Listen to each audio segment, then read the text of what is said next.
Baik, selamat siang Bapak Ibu yang mendengarkan, juga Pak Jo selaku dosen pengampu dari mata kuliah pengantar PB dalam rangka memenuhi tugas pengantar PB, dan kebetulan saya dapat tugas untuk menerjemahkan dan interpretasi kitab Yakobus. Maka pada hari ini saya mempresentasikan tentang surat Yakobus, yaitu diambil dari buku The Bible Knowledge Commentary on New Testament karangan dari John F. Walford dan Roy Bizak. Ya, tanpa berlama-lama kita mulai saja presentasinya.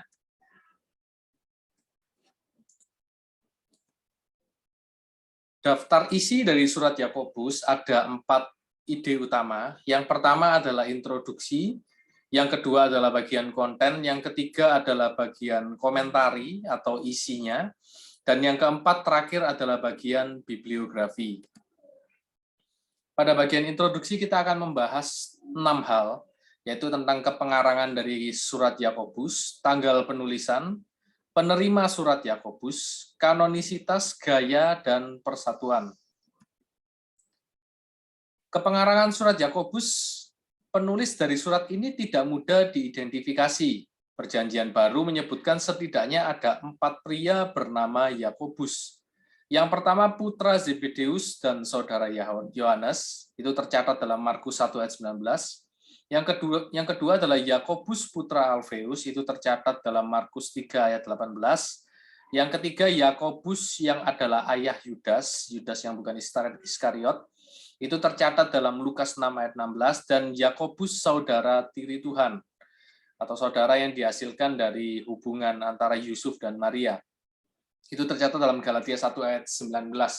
Nah, jadi yang manakah dari 4 Yakobus ini yang menulis surat Yakobus ini?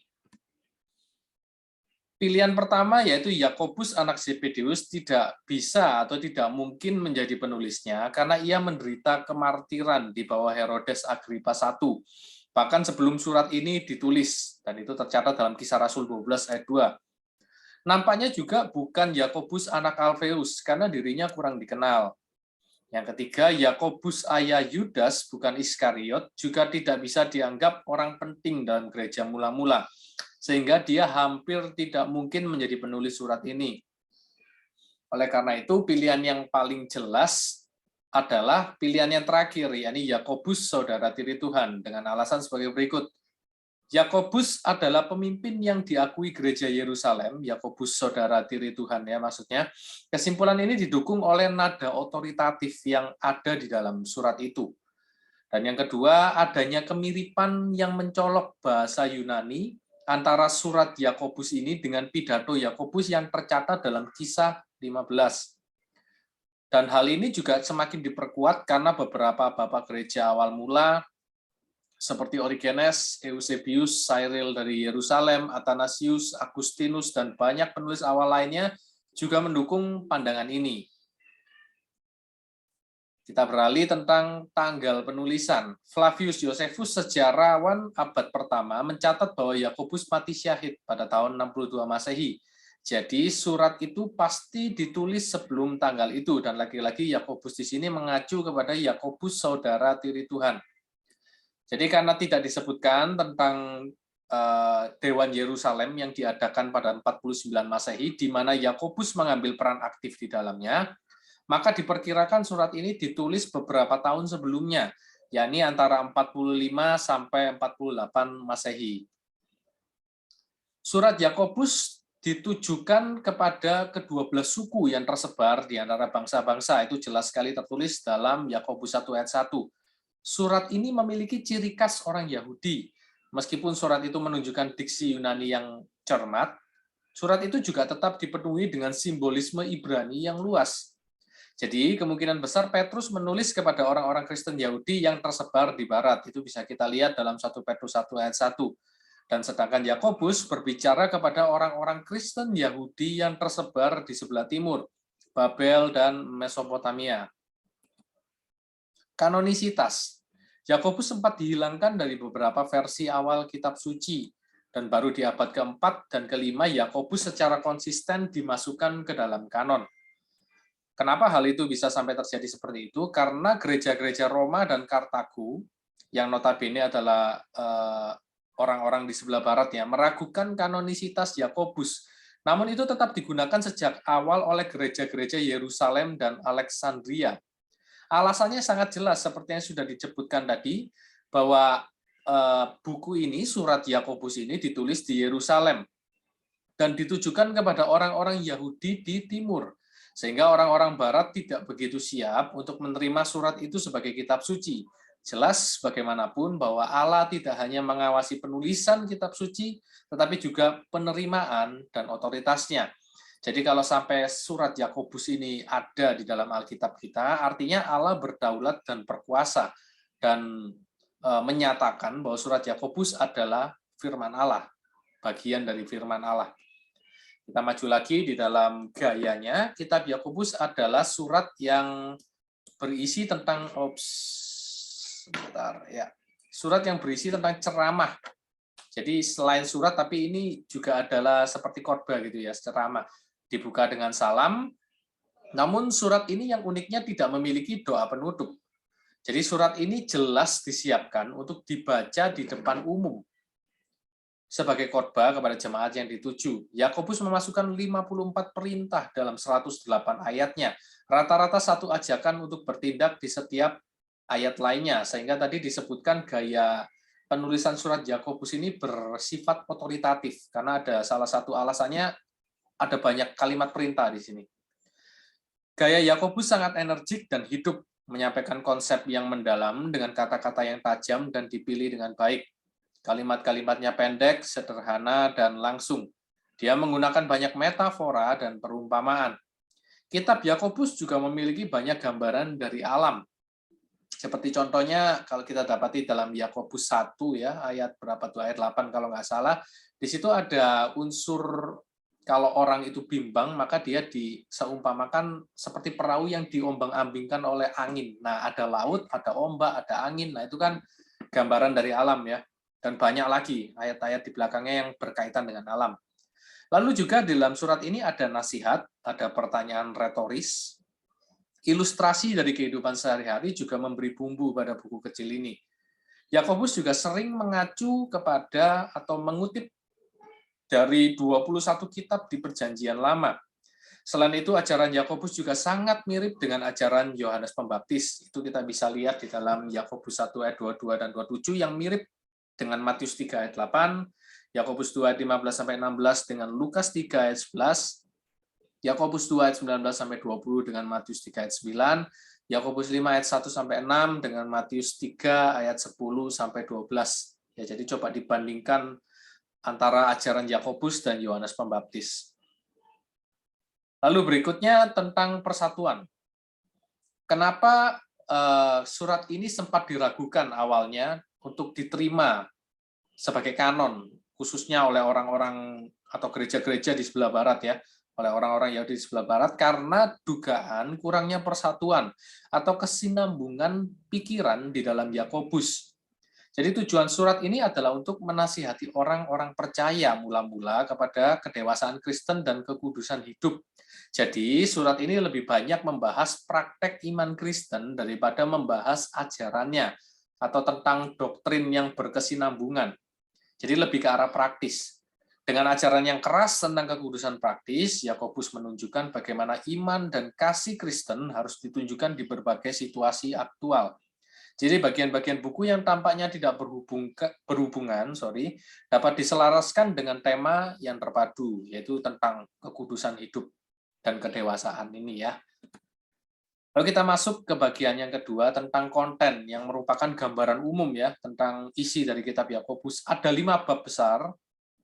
Bab pertama diberi tema tentang berdiri dengan percaya diri, ada 4 subbahasan lagi, di situ ada sapaan dan salam, itu pasal 1 ayat 1, lalu ada juga bersukacita dalam berbagai pencobaan, itu dibahas pada Yakobus 1 ayat 2 sampai 12, lalu ada melawan godaan yang mematikan, ada tinggal dalam kebenaran ilahi, lalu bab 2 kita diajari tentang melayani dengan penuh kasih, yang membahas tentang menerima orang lain dan membantu orang lain. Kita akan bahas satu persatu lebih lengkap ya nanti di belakang ya. Bab ketiga mengajarkan kita untuk berhati-hati dalam kita berbicara. Jadi mengendalikan ucapan dan mengembangkan pikiran adalah dua hal yang sangat penting di sini. Lalu juga ada penundukan diri yang disertai pertobatan. Itu akan kita bahas dalam bab yang keempat. Ubah kebencian menjadi kerendahan hati, mengubah penghakiman menjadi keadilan, ubahlah kesombongan menjadi kepercayaan. Dan bab terakhir mengajarkan kepada kita tentang berbagi dengan penuh perhatian. Kita perlu berbagi dalam harta kita, berbagi dalam kesabaran, berbagi dalam doa. Ya, kita bahas satu persatu pada bagian komentarinya. Bab 1 berdiri dengan percayaan diri, percaya diri. Pada bagian pertama dari bab pertama tentang sapaan dan salam, penulis atau Yakobus, saudara tiri Tuhan, memperkenalkan diri dengan sopan. Dia tidak menunjukkan statusnya di gereja atau bahwa dia adalah saudara Tuhan. Kurangnya judul menunjukkan bahwa dia terkenal dan memiliki wewenang.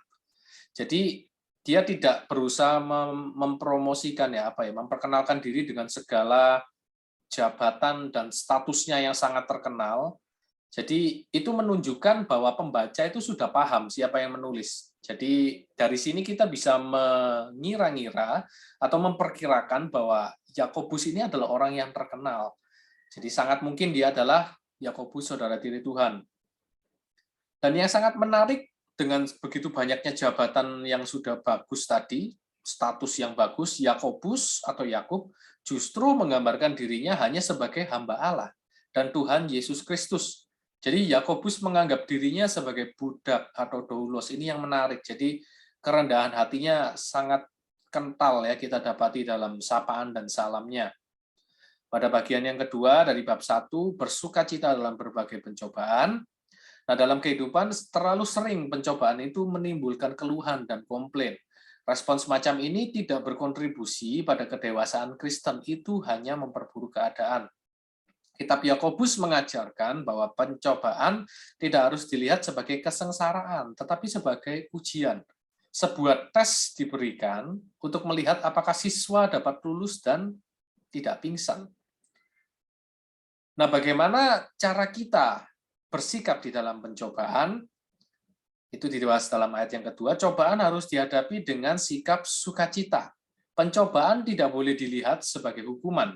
Penting untuk dicatat bahwa Yakobus tidak mengatakan bahwa orang percaya harus bersukacita atas pencobaan, tetapi dalam pencobaan. Jadi ini dua hal yang berbeda ya. Bersukacita atas pencobaan itu seperti suka sama masalah gitu ya. Jadi semakin banyak masalah semakin senang dia. Nah, bukan seperti itu maksudnya. Tetapi di tengah-tengah pencobaan, saat kita menghadapi pencobaan, nah kita harus bersukacita. Bersukacita karena jalan yang akan Tuhan berikan, yang sudah siapkan di depan bagi kita. Itu maksudnya. Cobaan di sini yang dimaksud adalah cobaan eksternal atau ujian daya tahan, peirasmois. Sedangkan di bab yang sama, kalau kita maju lagi pada ayat yang ke-13, bentuk kata kerja peirazomai dari kata benda itu digunakan untuk berbicara tentang godaan batin atau ajakan untuk berbuat dosa.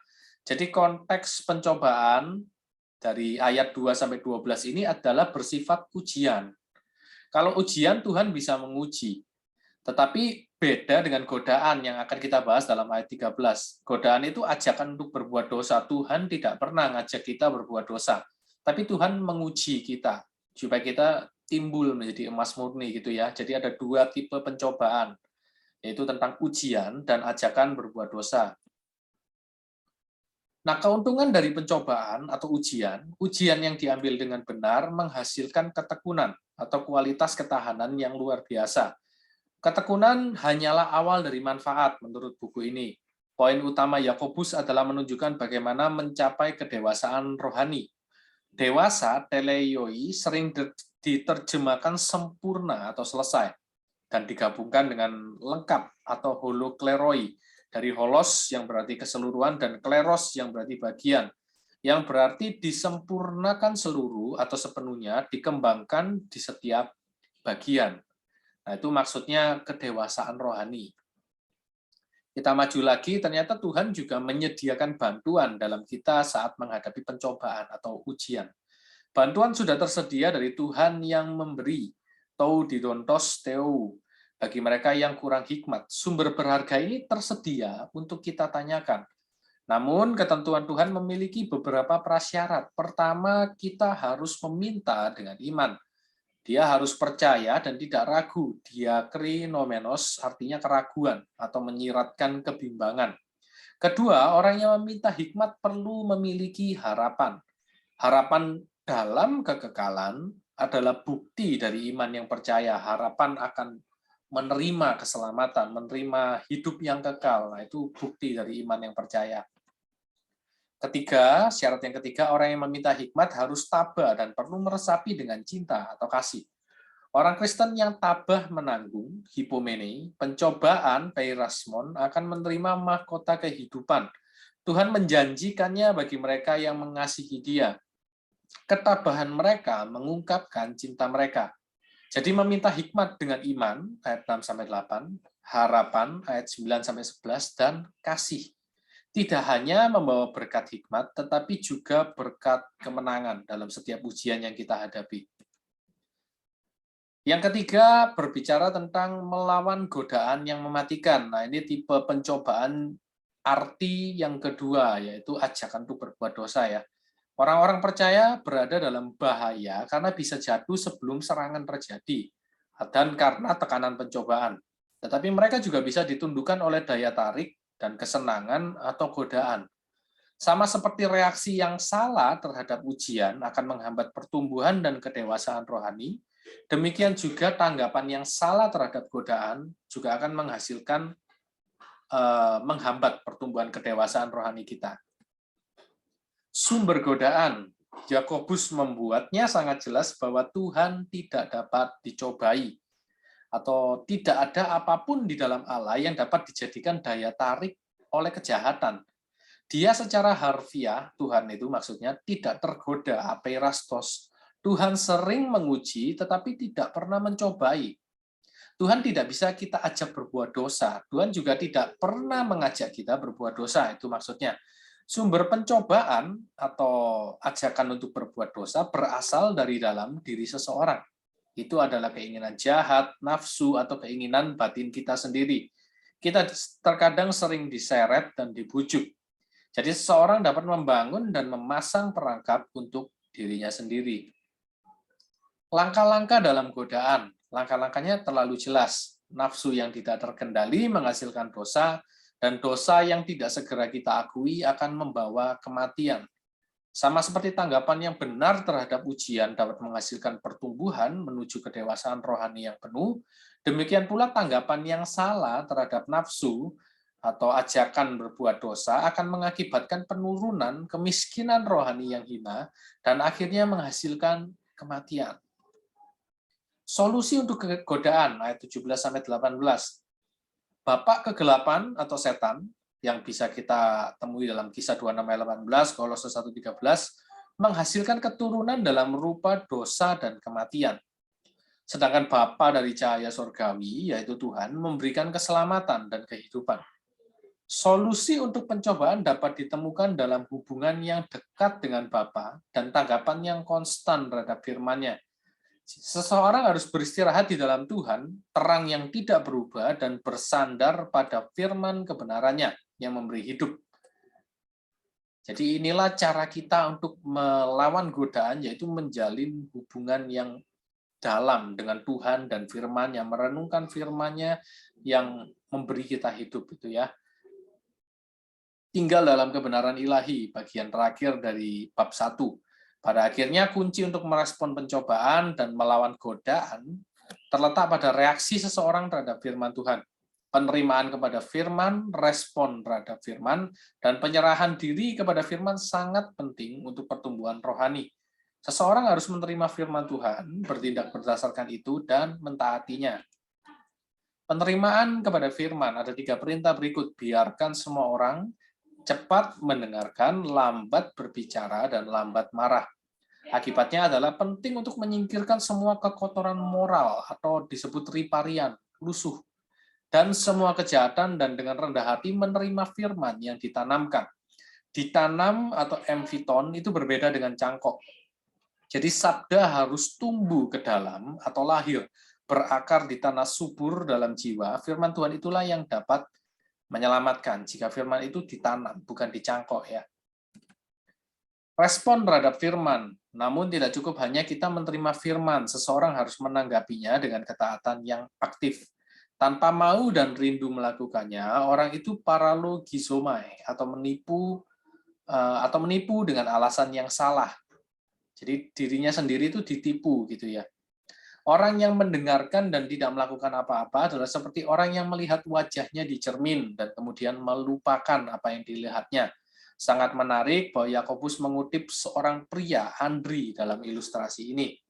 Nah, jadi kalau kita perhatikan, kalau seorang pria ngaca, dia mungkin sisiran gitu ya, dia pakai wax atau apa. Tapi setelah dia melihat wajahnya, seorang pria pada umumnya akan lupa dengan apa yang dilihatnya. Jadi pria ini tidak terlalu memperhatikan detail penampilan.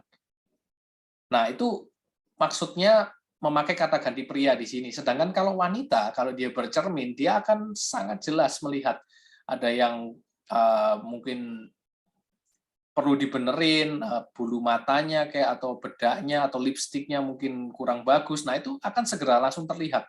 Dan perempuan tidak bisa segera langsung melupakan. Jadi orang yang menerima firman dan tidak melakukan digambarkan seperti seorang pria yang bercermin, yang dengan begitu mudah melupakan apa yang baru saja dilihatnya. Nah, itu maksudnya. Lalu yang ketiga, penyerahan diri kepada firman. Orang yang benar-benar religius akan menunjukkannya dengan ucapan yang terkendali. Jika tidak ada kendali ketat pada lidah, orang itu menipu dirinya sendiri. Apaton kardian heauto, menyesatkan atau merayu hatinya sendiri. Untuk mewujudkan perjalanan Kristen yang matang dan kekudusan yang praktis, berdirilah dengan percaya diri. Ujian dan godaan tidak akan menjatuhkan orang yang berlabuh pada kebenaran Tuhan dan menerapkan kebenaran itu di dalam hidupnya. Sekarang kita masuk ke dalam bab yang kedua. Setelah yang bab pertama tadi kita bahas tentang berdiri dengan percaya diri, sekarang kita akan membahas dengan melayani dengan penuh kasih. Pada bagian pertama kita diajar untuk menerima orang lain. Seseorang yang berhubungan baik dengan firman Tuhan juga berhubungan dengan benar kepada tubuh Kristus. Dia yang berdiri dengan percaya diri juga melayani dengan belas kasih. Yakobus baru saja menjelaskan bahwa agama yang benar menemukan jalan keluarnya dalam bentuk pelayanan. Sebuah pelayanan yang menuntut agar orang percaya belajar menerima orang lain tanpa prasangka atau curiga, dan membantu orang lain tanpa ada prasangka. Dalam menerima orang lain, kita perlu ada menghormati, ya, menghormat untuk semua. Perintah kuncinya jelas, jangan pilih kasih. Allah kita sendiri adalah Allah yang tidak menunjukkan pilih kasih, Roma 2:11, Efesus 6:9, Kolose 3:25. Oleh karena itu, orang Kristen seharusnya juga tidak menunjukkan sikap pilih kasih. Yakobus sangat mengutuk prasangka dan perlakuan istimewa. Masalah yang dibahas kemudian diilustrasikan oleh Yakobus, di mana ada seseorang di mana yang memberikan perhatian khusus dan tempat duduk istimewa kepada orang yang kaya. Sedangkan kursi yang lebih rendah atau duduk di lantai justru diberikan kepada seseorang yang miskin. Dari ilustrasi seperti ini, Yakobus mempertanyakan pertanyaan yang mendalam. Apakah kamu dengan berbuat demikian tidak membeda-bedakan orang? Nah, ini bisa menjadi perenungan yang baik untuk kita semua yang mendengarkan ya. Lalu yang kedua, belas kasih untuk semua. Yakobus menyampaikan maksudnya melalui 4 pertanyaan afirmatif yang berkesimpulan bahwa menghina orang miskin dan mendukung orang kaya adalah salah dan sama sekali tidak masuk akal. Maksudnya jelas, kasih atau cinta itu benar, sedangkan favoritisme adalah dosa. Ketaatan pada hukum ini, atau kasih yang non-preferensial, kasih yang tidak memihak, adalah jawaban atas ketidaktaatan yang nyata terhadap hukum Tuhan, pilih kasih yang merugikan. Kita maju lagi, konsistensi dalam semua. Yakobus melanjutkan dengan menjelaskan bahwa ini bukan pelanggaran kecil. Siapapun yang mematuhi seluruh hukum, namun tersandung pada satu titik dalam hal pilih kasih ini, Dia bersalah karena melanggar semuanya. Ketaatan total adalah kuncinya di sini.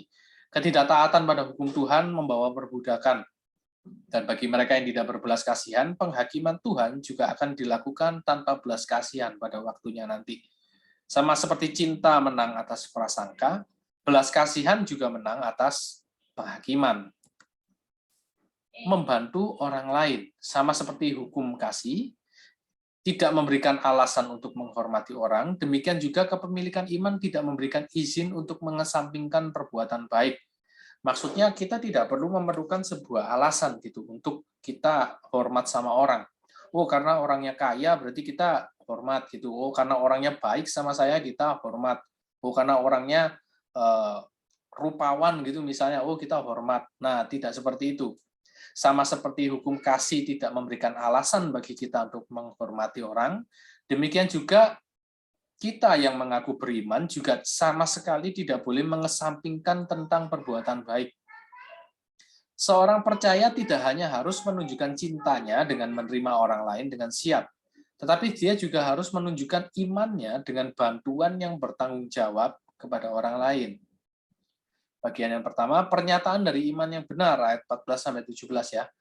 Dikatakan seperti ini, apa gunanya jika seseorang mengaku beriman tetapi tidak memiliki perbuatan?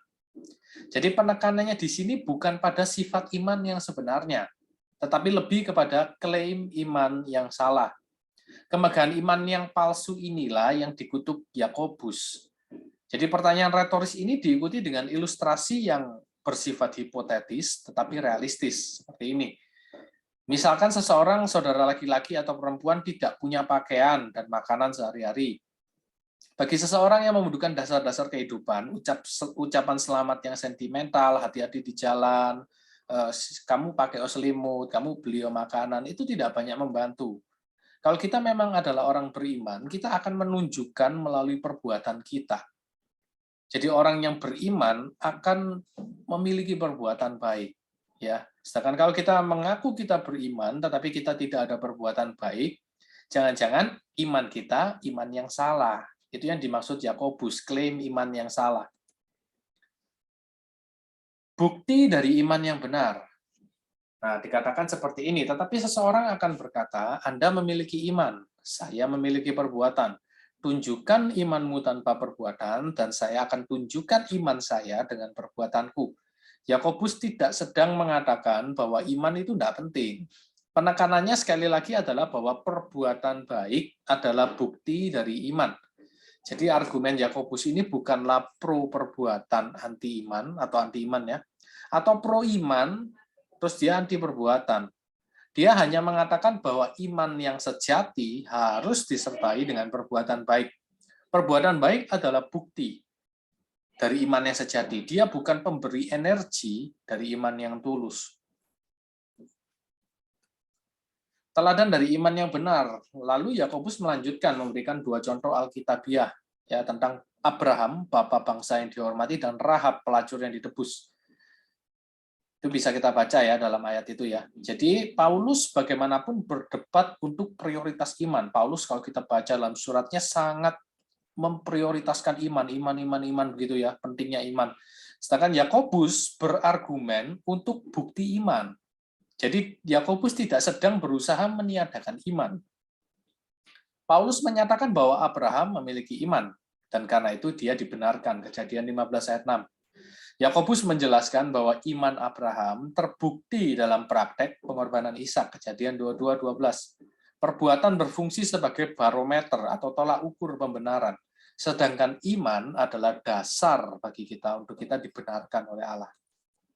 Dengan cara yang sama, Rahab juga tidak dinyatakan benar karena tindakannya dalam menyambut mata-mata dan membantu mereka melarikan diri.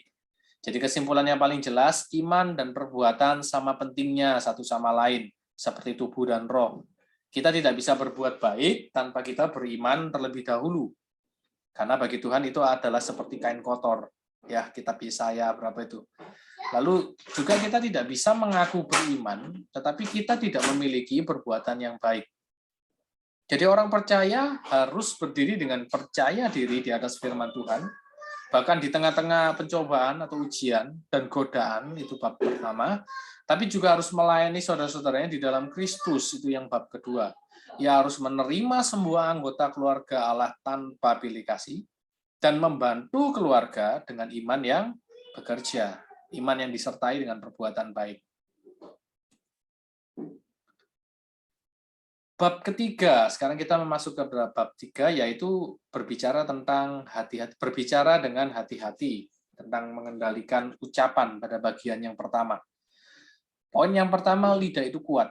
Hukuman seorang guru lebih besar, karena setelah mengaku memiliki pengetahuan yang jelas tentang kewajiban, dia semakin terikat untuk mematuhinya. Ini adalah guru yang tidak resmi. Yang dimaksud guru di sini adalah guru tidak resmi, didaskaloi.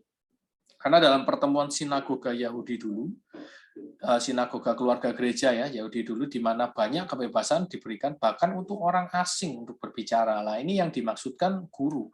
Jadi bukan seseorang yang berprofesi sebagai guru, bukan seseorang yang hamba Tuhan yang biasa berkhotbah, tetapi semua orang yang mengajar. Nah, itu firman itu ditujukan untuk orang-orang yang demikian.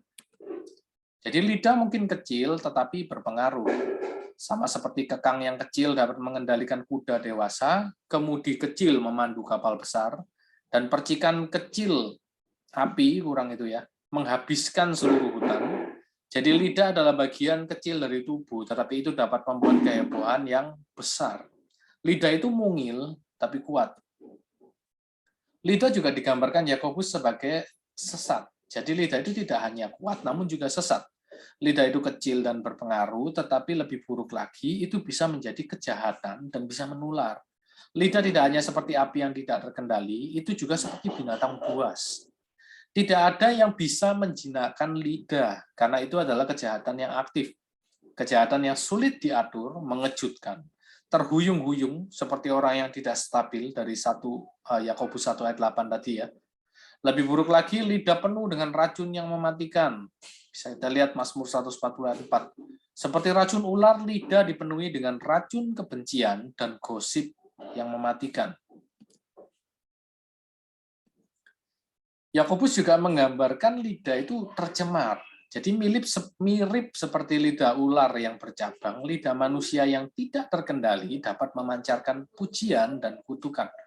Bahwa pujian dan kutukan harus datang dari mulut yang sama adalah tidak sesuai. Jadi saudara-saudara, ini tidak seharusnya, kata Yakobus. Yakobus kemudian melanjutkan bertanya, bisakah air tawar dan air asin mengalir atau menggelembung dari mata air yang sama? Dapatkah pohon ara menghasilkan buah zaitun atau pohon anggur menghasilkan buah ara? Tentu saja tidak. Jadi garam dalam hal ini halikon juga tidak membuat air menjadi manis gliki. Intinya jelas, lidah orang percaya tidak boleh menjadi alat ketidakkonsistenan. Di satu sisi kita bicara firman, tapi di satu sisi kita juga mengutuk orang-orang gitu. Nah, itu tidak boleh.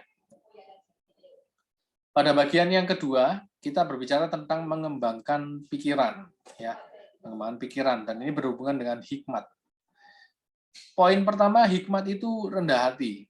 Yakobus mengajukan pertanyaan yang retoris, siapakah yang bijak dan berbudi di antara kamu?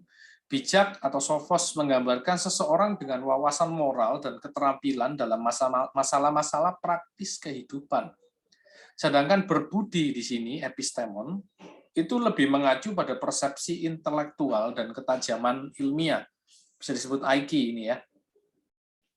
Kebijaksanaan atau hikmat tidak diukur dengan derajat, tetapi dengan perbuatan. Ini bukan masalah memperoleh kebenaran dalam kuliah, tetapi bagaimana kita menerapkan kebenaran dalam kehidupan. Kehidupan dan perbuatan baik paling baik digambarkan dalam kerendahan hati atau kelemah lembutan yang bijaksana, prauteti sopias. Orang yang benar-benar bijaksana adalah orang yang rendah hati. Hikmat itu murah hati. Kebijaksanaan sejati tidak memberikan ruang untuk kecemburuan yang pahit, kecemburuan yang berlebihan, atau untuk ambisi yang mementingkan diri, persaingan yang terpecah belah, eritian. Ini bukan apa-apa untuk dibanggakan. Membual, atau dalam hal ini bergembira, kata kau caste, dalam sikap seperti itu berarti menyangkal atau berbohong terhadap kebenaran. Kecemburuan dan perselisihan adalah indikator yang jelas bahwa hal itu bukanlah dari atas, tapi bersifat duniawi, tidak spiritual, dan dari iblis. Cemburuan dan ambisi egois hanya akan menghasilkan kekacauan dan kebingungan. Orang yang bijaksana tidak mencari kemuliaan atau keuntungan. Dia murah hati dan dia memberi. Lalu yang ketiga, hikmat itu damai. Hikmat yang datang dari surga, hikmat dari atas, pertama-tama adalah murni atau suci. Kemudian cinta damai, perhatian atau sabar, tunduk atau mudah taat, eupeites, penuh belas kasihan dan buah baik, tidak memihak dan tulus atau tanpa kemunafikan. Jadi untuk mencapai kedewasaan rohani, seorang percaya harus belajar berbicara dengan hati-hati. Lidah yang terkendali hanya dimungkinkan dengan pemikiran yang berbudaya. Mulut yang penuh dengan pujian merupakan hasil dari pikiran yang penuh dengan kemurnian. Sekarang kita masuk langsung saja kepada bab yang keempat tentang penundukan diri yang disertai pertobatan. Pada bagian yang pertama mengenai ubah kebencian menjadi kerendahan hati. Itu dibahas dalam Yakobus 4 ayat 1 sampai 6. Munculnya konflik di antara para pengikut Yesus membuat Yakobus sangat marah. Kerasnya nada suaranya di bagian ini ditekankan oleh tidak ada kata-kata saudara-saudaraku yang sering digunakan Yakobus di bagian lain dari surat itu. Dia mengungkapkan penyebab konflik, menguraikan akibat konflik, dan mengusulkan obat untuk konflik. Poin yang pertama, penyebab konflik. Konflik muncul dari nafsu atau kesenangan sensual batin, hedon. Hedonisme yang menjadikan kesenangan sebagai tujuan utama manusia masih mengorbankan pertempuran di hati orang-orang sampai sekarang. Ketamakan menghasilkan frustrasi karena tidak mendapatkan keinginan yang dikejar. Itu semua mengarah pada pertengkaran dan perkelahian. Akibat konflik, cara yang benar bagi orang Kristen untuk memenuhi kebutuhan mereka adalah dengan meminta kepada Tuhan.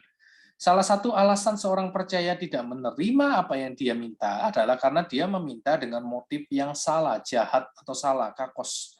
Tuhan tidak akan pernah menyediakan untuk tujuan pemborosan yang hedonistik.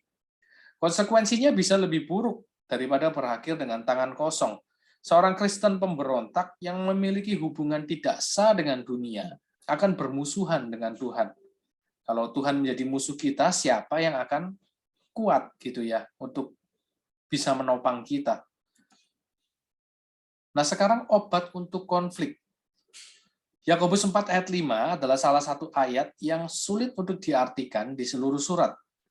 Ya, coba saya bacakan ayatnya saja ya. Yakobus 4 ayat 5. Yakobus 4 ayat 5 bunyinya seperti ini. Janganlah kamu menyangka bahwa kitab suci tanpa alasan berkata, roh yang ditempatkan Allah di dalam diri kita diingininya dengan cemburu.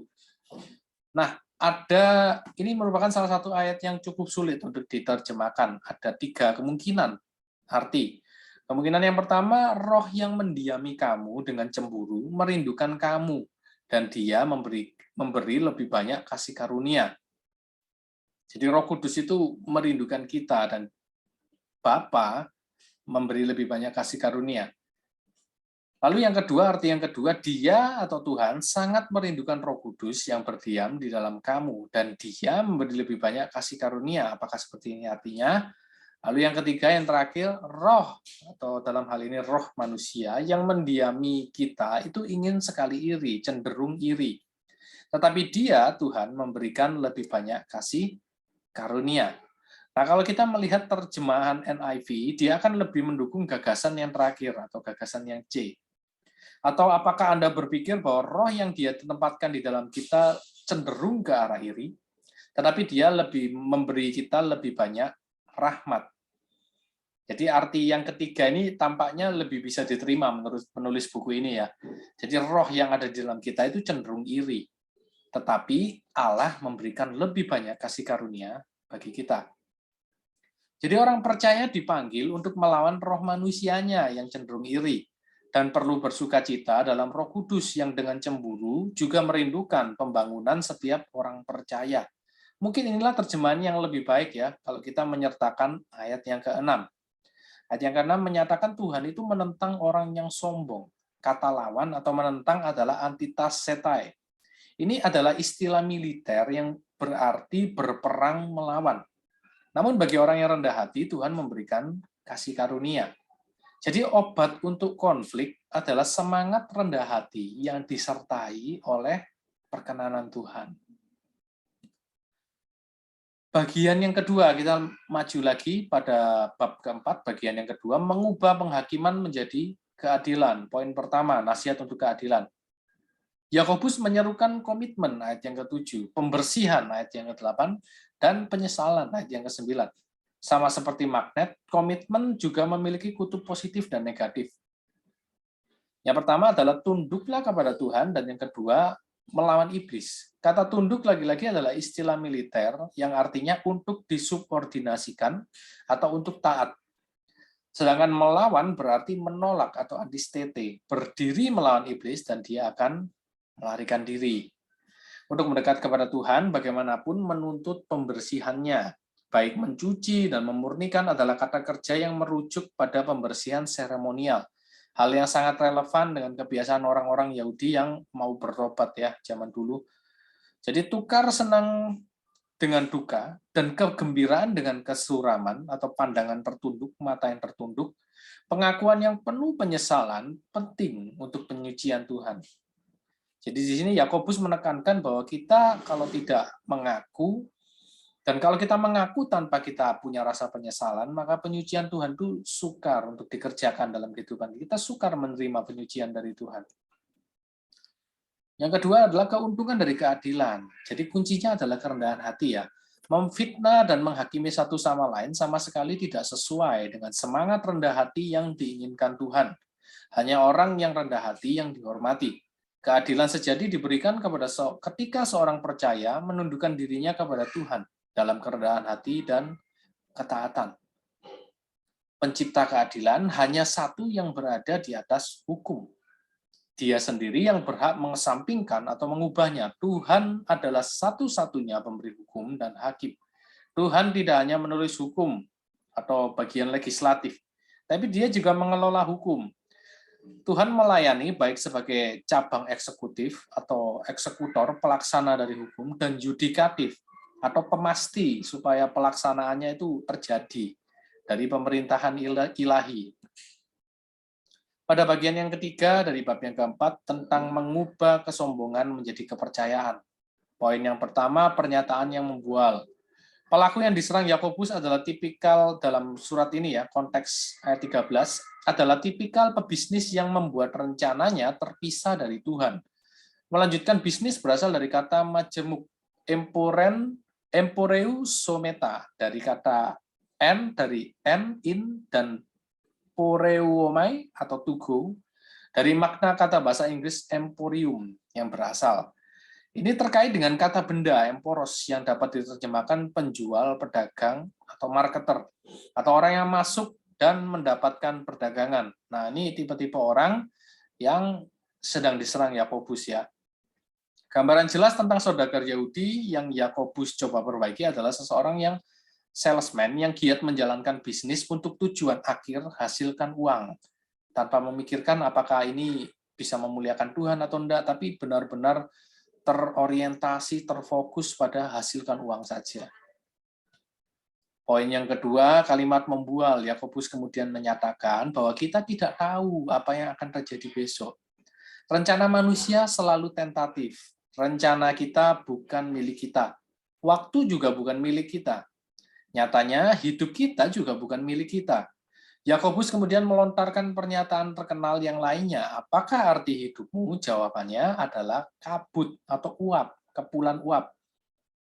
Orang-orang membutuhkan perspektif yang salah ini tentang persinggahan duniawi mereka, bahwa kehidupan kita di sini sementara dan tidak bermakna. Kalau kita meninggal satu saat nanti, mungkin anak atau cucu kita, cicit kita sudah lupa gitu ya sama kita. Orang-orang yang kita kenal meninggal semua juga, kita sudah seperti uap, kita sudah tidak ada jejak lagi. Apalagi kalau kita bukan orang terkenal ya, kita sudah dengan mudah dilupakan sama orang. Jadi fokus kehidupan kita di sini adalah melalui kepercayaan, bukan dengan kesombongan ya. Itu yang Yakobus coba tekankan. Lalu solusi, bagaimana solusi untuk membual? Supaya kita tidak membual maksudnya. Kunci untuk menghindari kesombongan adalah dengan mempertahankan perspektif yang saleh tadi, menyadari bahwa kita ini, hidup kita seperti uap. Alih-alih membuat rencana besar di alam manusia, seseorang harus memperluas pandangannya untuk memasukkan Tuhan ke dalam rencana. Jadi ayat ini tidak melarang kita untuk kita tidak boleh kerja atau bisnis. Silakan berbisnis, tetapi kita harus melibatkan Tuhan. Meminta perizinan, meminta tolong, mengaku bahwa kita tidak mampu tanpa campur tangan Tuhan. Itu yang Yakobus maksud. Yakobus menegaskan kembali bahwa menyombongkan diri dan membual adalah jahat. Kesombongan yang berpusat pada diri sendiri harus diganti dengan kepercayaan yang menghormati Tuhan. Obat untuk menyombongkan diri adalah percaya. Siapapun kemudian yang mengetahui kebaikan yang harus dia lakukan dan tidak melakukannya, dia berdosa. Hal ini tidak hanya terkait dengan masalah menyombongkan diri yang dibahas, tetapi juga dengan semua nasihat yang diberikan sejauh ini dalam surat Yakobus ini. Sekarang kita masuk ke bagian bab terakhir, berbagi dengan penuh perhatian, bab yang kelima. Pada bagian yang pertama, berbagi harta. Poin pertama, kekhawatiran yang berasal dari kekayaan.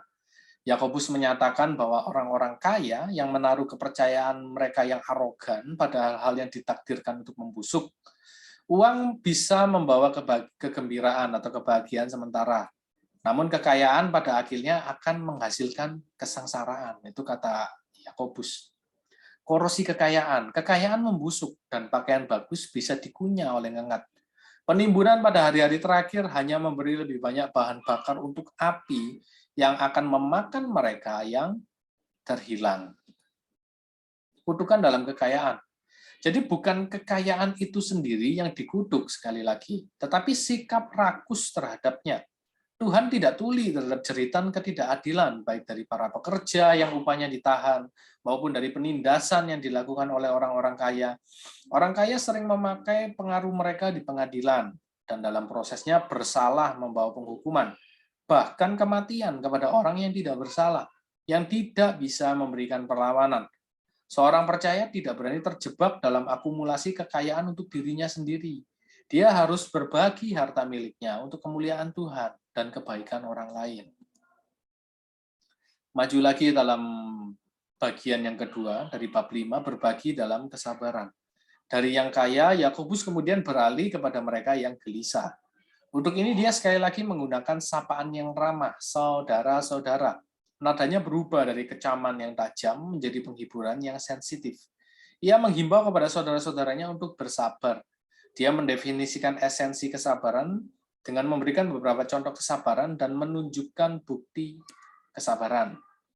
Esensi kesabaran, bersabarlah, kata Yakobus, sebagai akibat dari penghakiman yang akan datang atas orang kaya yang jahat. Sabar, makroti mesate, berasal dari kata panjang makros dan temper, atau timos. Idenya adalah untuk mengatur emosi seseorang dalam waktu jangka panjang. Kembalinya Tuhan atau kedatangan Tuhan, parousia, harus mendorong orang percaya untuk bersabar dan gigih. Yakobus menyerukan kepada orang percaya untuk berhenti mengeluh, agar mereka tidak dihakimi. Karena Yesus yang adalah sang hakim sedang berdiri di depan pintu. Dalam melakukannya, perilaku yang baik dan keharmonisan bersama sangat penting. Kesabaran kita harus dalam waktu jangka panjang hingga Tuhan datang kembali. Itu maksudnya ya. Lalu bagian yang kedua, poin yang kedua, teladan kesabaran. Yakobus kemudian mengingatkan saudara-saudara Yahudinya tentang para nabi yang menanggung banyak penderitaan dengan kesabaran, makrotimia, ketika mereka berbicara dalam nama Tuhan. Tuhan menghormati ketekunan Ayub dengan berkat yang berlipat ganda, Ayub 42:12. Menariknya, Yakobus tidak mengatakan bahwa Ayub memiliki makrotimia atau kesabaran, tetapi bahwa ia memiliki hipomon, yang memiliki arti ketabahan, ketahanan, dan ketekunan. Yakobus 1 ayat 3, Kolose 1 ayat 11. Bukti kesabaran bagi mereka yang benar-benar menunjukkan ketekunan dan kesabaran yang ditentukan untuk orang percaya, tidak perlu mengucapkan sumpah, baik dengan langit atau bumi, demi langit atau bumi, bahwa untuk meyakinkan, untuk menunjukkan betapa pastinya kata-kata mereka. Kesaksian itu harus sedemikian rupa, sehingga ketika seseorang mengatakan ya, itu artinya ya. Dan ketika dia mengatakan tidak, itulah yang dia maksudkan. Matius 5:37. Segera kembalinya Tuhan, hakim yang berdiri di depan pintu, Yakobus 5:9, adalah motivasi yang seharusnya cukup untuk kita jujur, untuk kejujuran dan kepercayaan semacam ini. Jangan sampai seseorang dikutuk. Apa adanya ini mungkin ya, maksudnya ya. Lalu yang bagian yang ketiga berbagi dalam doa. Poin yang pertama, kepekaan terhadap kebutuhan. Mungkin dua kelemahan terbesar di gereja rata-rata saat ini adalah area doa dan pujian. Ada banyak kebutuhan untuk berdoa dan banyak alasan untuk memuji. Penderitaan harus mendatangkan doa, kecukupan harus mendatangkan pujian. Yakobus menggunakan beberapa pertanyaan untuk menekankan poin-poin ini. Apakah salah satu dari Anda dalam kesulitan? Atau dalam kesulitan, kakopatei, menderita sakit? Jadi terkait dengan penderitaan ini bisa bersumber dari sumber apapun ya, nggak terbatas sakit fisik, tapi bisa juga sakit mental atau jiwa gitu ya. Lalu juga pertanyaan selanjutnya, Yakobus juga tanya, apa ada yang senang? Kalau ada yang senang, biarlah dia menyanyikan lagu pujian. Pujian di sini pesaleto, bermain dengan alat musik petik. Yang poin kedua, permohonan kebutuhan. Apa yang Yakobus maksudkan ketika dia menyebut orang sakit, sebenarnya tidak ada alasan untuk menganggap sakit hanya merujuk pada penyakit fisik. Kata asthene secara harfiah berarti menjadi lemah.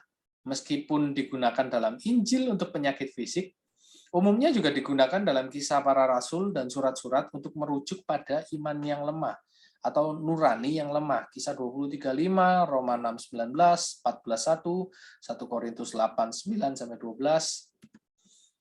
Yakobus kemudian berkata bahwa para penatua harus mendoakan dia dan mengurapinya dengan minyak.